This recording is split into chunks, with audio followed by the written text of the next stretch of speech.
Le damos la bienvenida al capítulo número 3 de la temporada 2021 de ciclo de tour guiados virtuales Cementerio San Jerónimo. En el capítulo de hoy abordaremos el tema del funcionamiento del Cementerio San Jerónimo y sus dependencias, la funeraria y el Cementerio del Salvador. Hablaremos de trabajadores emblemáticos como Atilio López y el doctor Pablo Mirici. Contextualizaremos el barrio Alberdi en la escuela Mariano Moreno y, por supuesto, para el final, las costumbres funerarias. Les deseamos un muy feliz Día del Trabajador y la Trabajadora.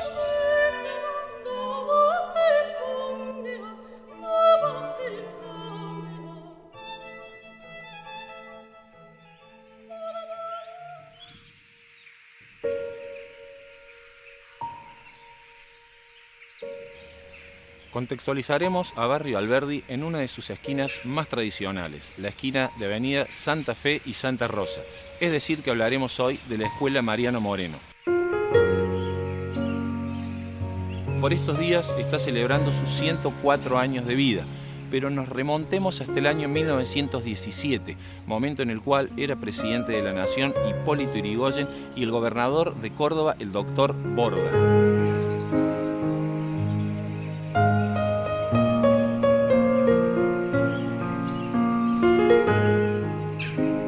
Las autoridades del Ministerio de Educación deciden la creación de 3 nuevas escuelas y el cambio de categoría de algunas ya existentes.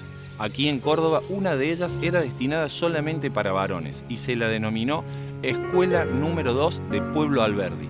Dicha medida se concreta el viernes 27 de abril de 1917. Como vemos, en aquel entonces, las escuelas tenían número y no un nombre. Dicha situación cambia definitivamente 3 años más tarde, en 1920, cuando pasa a llamarse Escuela Mariano Moreno.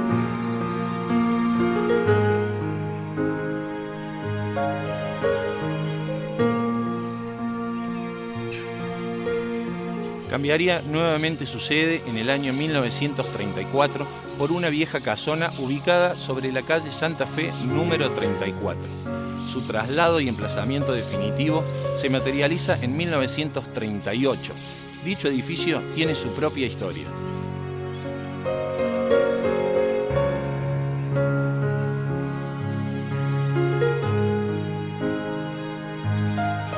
Las escuelas monumentales de Amadeo Sabatini, quien fuera gobernador entre 1936 y 1940, forman parte de su obra pública y están emplazadas en el ingreso a los barrios tradicionales y fundacionales de la ciudad de Córdoba, generalmente en alguna esquina, y casi todas respetan la misma tipología constructiva.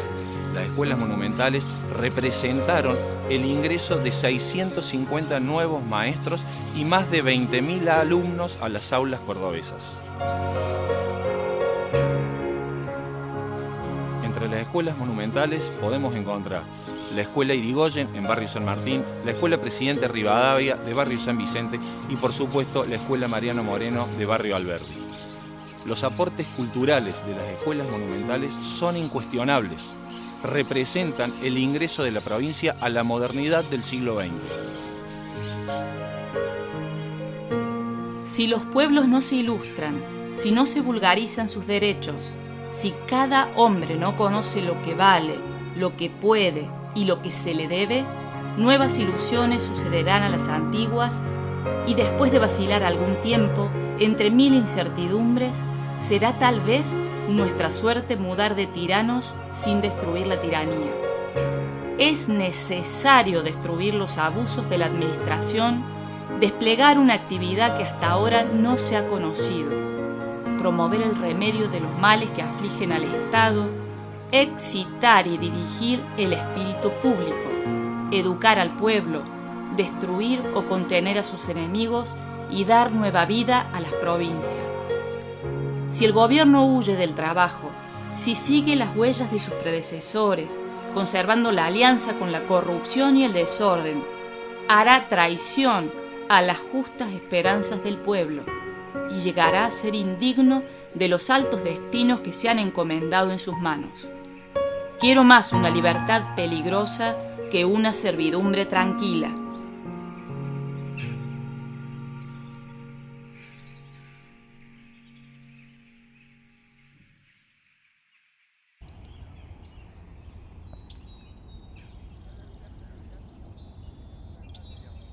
Por más que pueda resultar extraño y muchas veces sean difíciles de encontrar, las similitudes entre la ciudad de los vivos y la ciudad de los muertos son muchas, y hasta en algunas ocasiones se vuelven necesarias. Las tareas para mantener la ciudad son numerosas, y para lograr que los cementerios mantengan su aspecto de limpieza, serenidad y orden, es imprescindible contar con personas que realicen dicha tarea.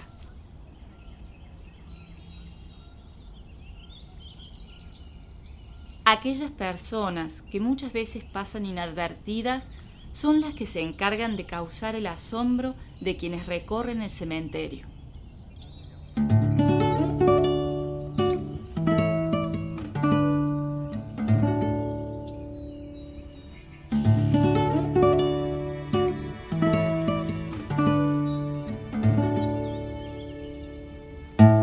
La dirección del Cementerio San Jerónimo está compuesta de 3 dependencias: el Cementerio San Jerónimo, el Cementerio Salvador y el Servicio Funerario Municipal. Estas 3 dependencias están dentro de la órbita municipal de la ciudad de Córdoba.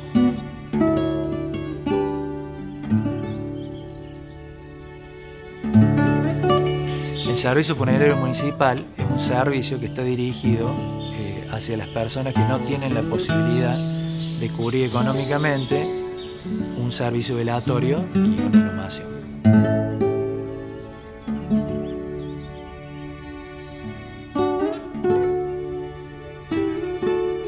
El Cementerio Salvador, a diferencia del Cementerio San Jerónimo, tiene la característica de que la inhumación es en tierra. En este mismo cementerio se encuentran fosas municipales, fosas de propiedad privada y también el cementerio armenio.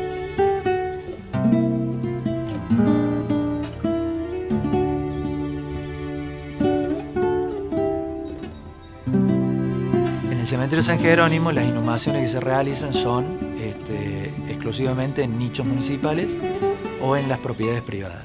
También se encuentran dentro del cementerio San Jerónimo las cofradías, que pertenecen en realidad a diferentes entidades en donde la gente paga una cuota y arrienda o alquila un nicho por un determinado tiempo.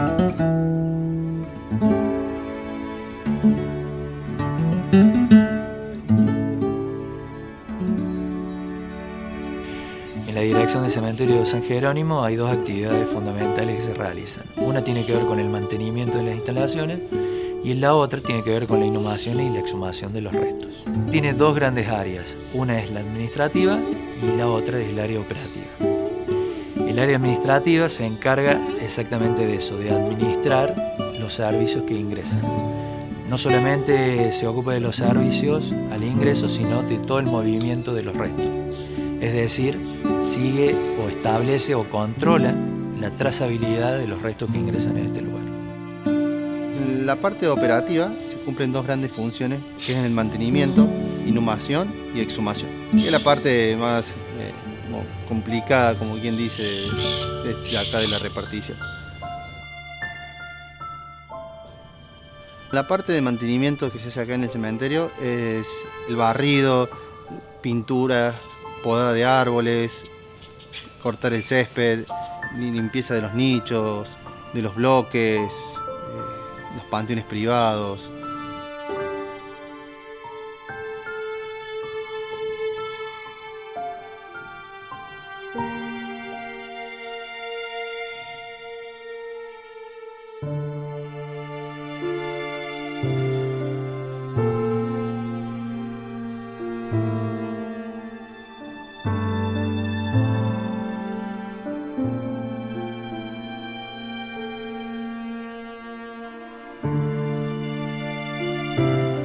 La inhumación consiste en acompañar al féretro y se procede a la sepultura donde va a determinado el lugar. Puede ser en un nicho municipal, puede ser un panteón privado o cofradía. Introducimos el cajón y se pone la tapa y se sella. Cuando van a nicho municipal, bueno, las tapas se realizan acá, cada nicho tiene su medida especial, o sea que las tapas se trabajan acá.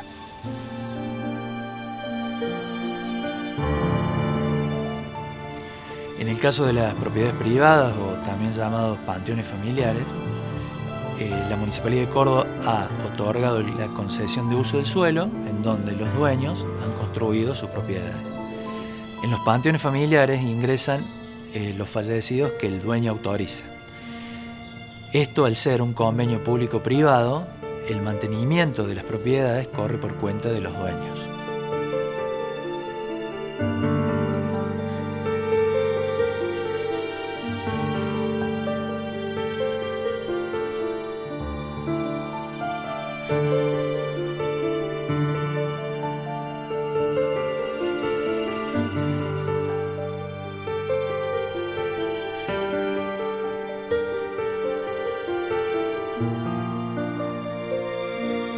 Tanto en las fosas municipales como en los nichos municipales, ambos tienen un tiempo de estadía máximo, que son en las fosas 10 años y en los nichos 15 años.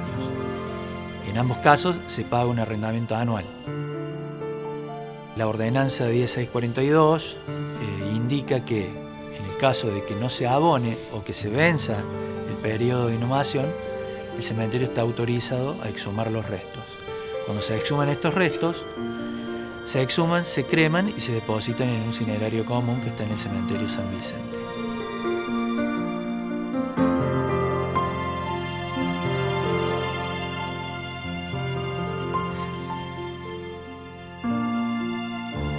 La parte de exhumación se dividiría como en dos partes: la parte que es del osario y la parte que es la cremación.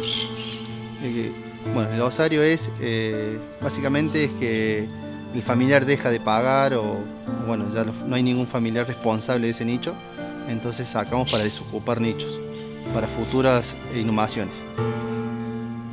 Cuando los familiares deciden cremar, nosotros de acá retiramos los cuerpos y se lleva al cementerio San Vicente, donde están los hornos municipales.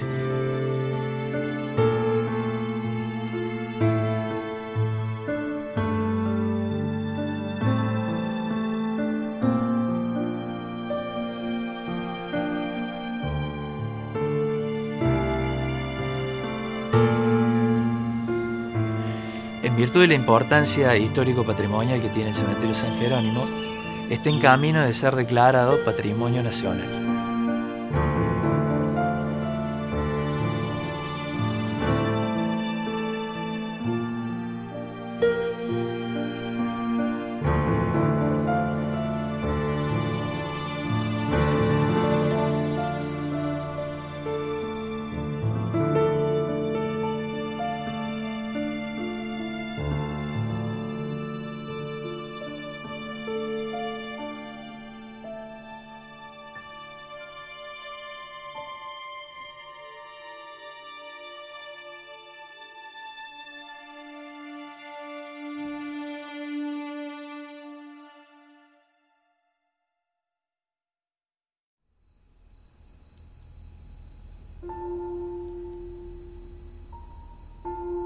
Pablo Luis Mirici nace el 25 de enero de 1893 en la ciudad de Córdoba. Hijo único, cursó sus estudios secundarios en el Colegio Montserrat y luego ingresa a la Facultad de Medicina dependiente de la Universidad Nacional de Córdoba, de la cual egresa en el año 1915. Vivió toda su vida sobre calle Santa Rosa 793, desde donde iba y volvía caminando a su trabajo, el Hospital de Clínicas, su lugar en el mundo. Utilizaba esas cuadras para relajarse y pasar caminando por Plaza Colón.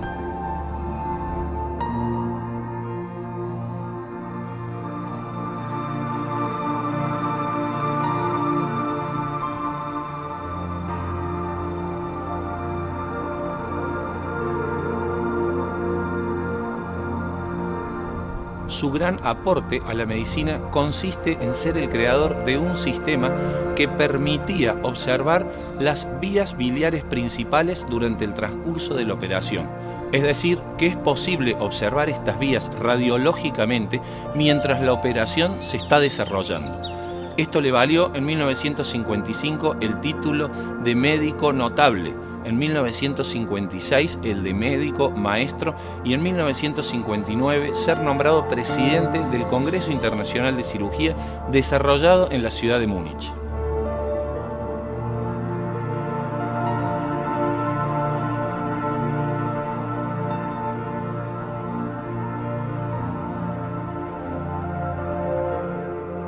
pero hubo un momento en su vida que pudo haber significado un gran salto profesional.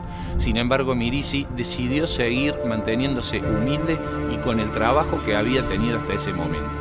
La reina Elizabeth, reina de Inglaterra, padecía un problema biliar y necesitaba operarse. Envió a sus colaboradores para que busquen al mejor especialista del mundo en el tema, y al regresar la lista la encabezaba el doctor Pablo Mirici.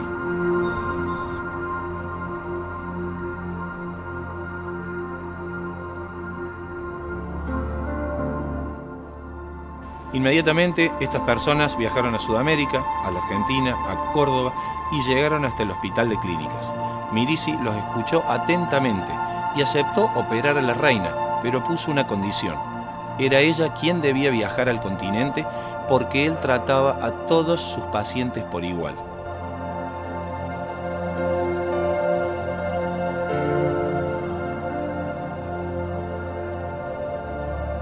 Incrédulos, los colaboradores regresaron al viejo continente para comunicarle la noticia a la reina Isabel. Como ya sabemos, la reina pudo ser operada por otro especialista y superar sin inconvenientes su problema biliar.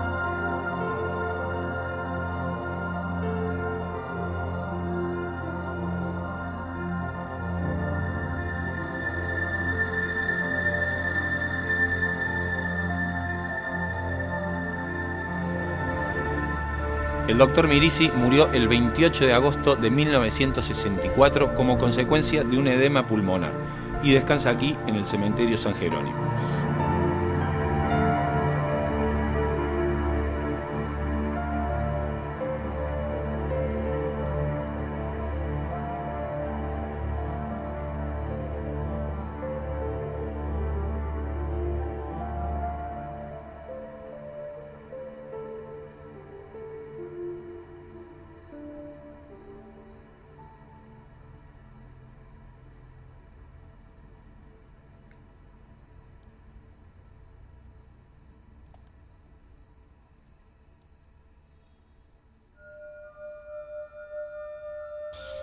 Hipólito Atilio López nace en la ciudad de Córdoba el 9 de agosto de 1929. Su padre era sastre de la cárcel de encausados y su madre ama de casa. Su primer nombre era Hipólito en honor a Irigoyen, ya que sus padres compartían el ideario político de la Unión Cívica Radical. Nace en Barrio Observatorio, pero a muy temprana edad se muda al barrio en el cual viviría por toda su vida. San Vicente para algunos, Empalme para otros. Concurría a la escuela Olmos, pero debe abandonar la educación primaria para dedicarse al trabajo y al deporte.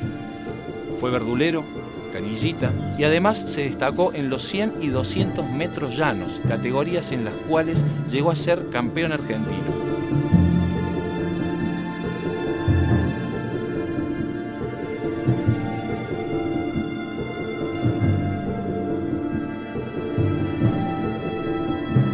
Carismático, inteligente, decidido, a los 21 años ingresa como chofer de la empresa de transporte automotor Cata. Se identifica rápidamente con el peronismo y luego del 16 de septiembre de 1955, fecha de la Revolución Libertadora, cae preso por primera vez en la localidad de Las Heras, en Córdoba, lugar en donde fue víctima de repetidas torturas.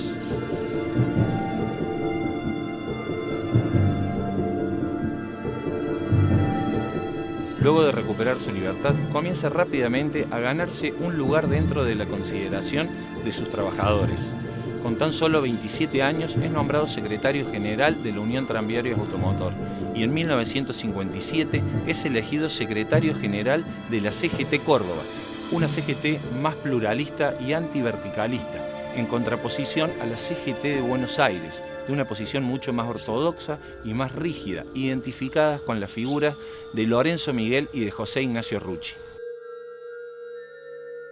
Junto a Agustín Tosco, delegado de Luz y Fuerza, Elpidio Torres, delegado de ESMATA, y a los estudiantes universitarios, Atilio López es y será una de las patas fundamentales de esta sólida mesa que el 29 de mayo de 1969 llevó adelante esta protesta obrero-estudiantil conocida como el Cordobazo y que pone en jaque definitivamente al gobierno de facto del general Juan Carlos Onganía.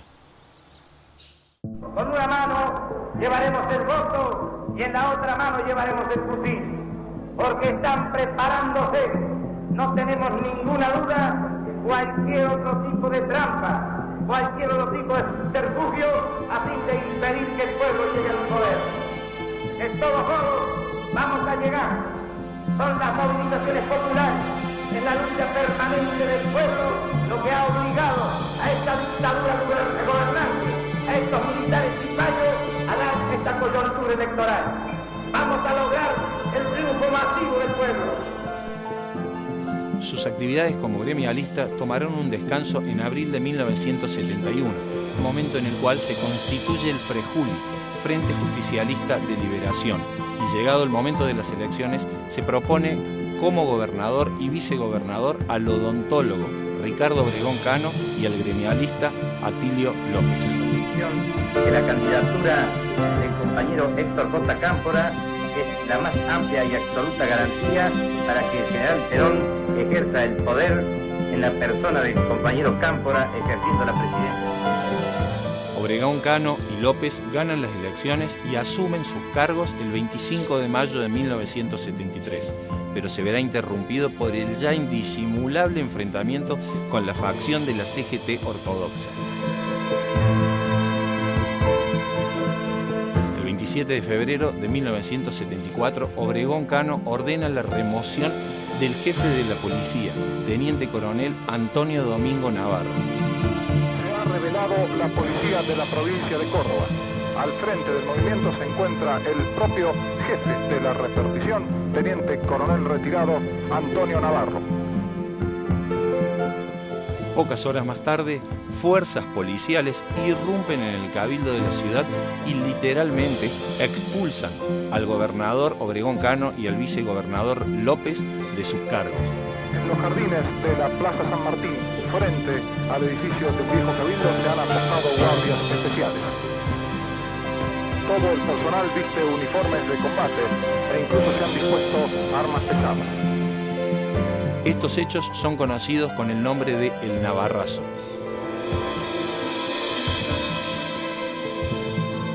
La vida política y laboral de Atilio López desaparece. Su vida era realmente los plenarios, las jornadas de lucha y las reuniones. En septiembre de 1974 viaja a Buenos Aires para concretar una entrevista en Casa de Gobierno y a dicha entrevista no puede ingresar.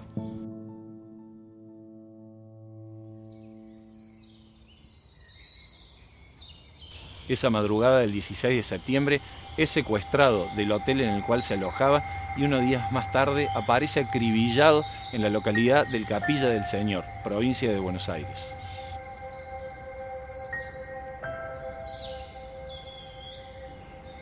Sin dudas que con el asesinato de Atilio López se terminaba una etapa del gremialismo en Córdoba y estaba por comenzar otra muy distinta. Su cuerpo fue velado en su humilde casa de barrio San Vicente y luego un multitudinario cortejo fúnebre lo acompañó.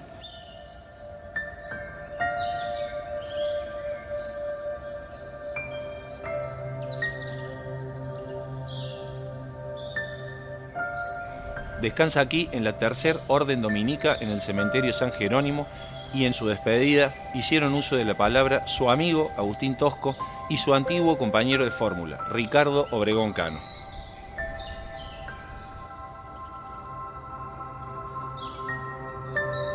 Pagó así su temeraria lucha contra la dictadura de 1955.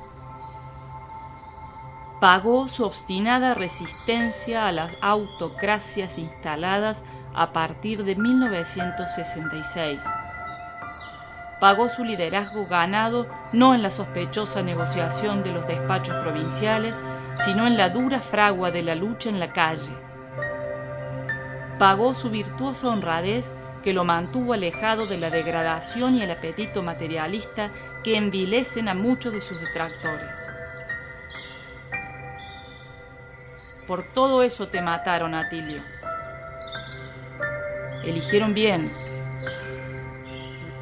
Eligieron al mejor de todos nosotros.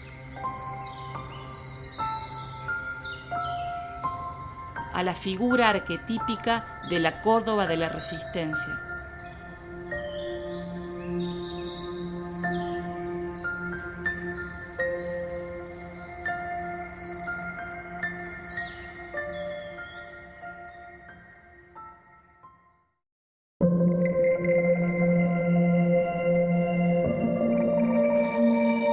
En las costumbres funerarias de hoy hablaremos sobre la cultura egipcia. El arte funerario egipcio está íntimamente relacionado con la religión y la creencia de que la vida es tan solo un paso hacia la muerte. Las pertenencias y los objetos son conservados por los familiares para mantener el estatus social de la persona en el paso de esta vida hacia la próxima.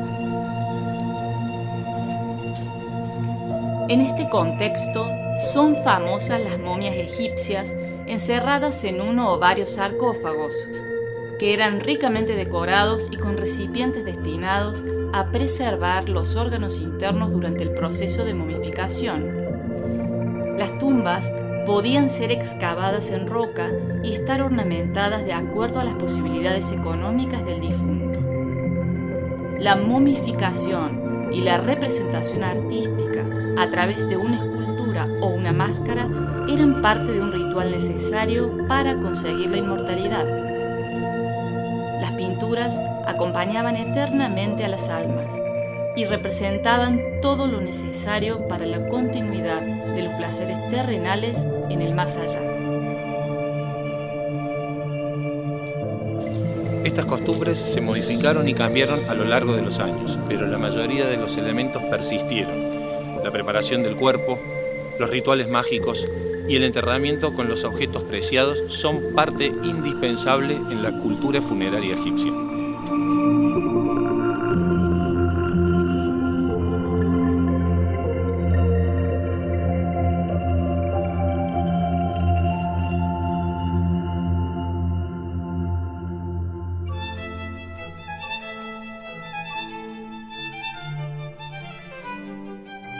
Llegamos de esta manera al final de un nuevo capítulo del ciclo Tour Guiados Virtuales.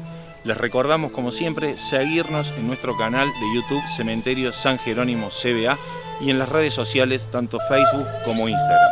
Además, les recordamos que las visitas presenciales al Cementerio San Jerónimo siguen siendo los sábados a las 11 y a las 15 y los domingos a las 11. Nos vemos la próxima.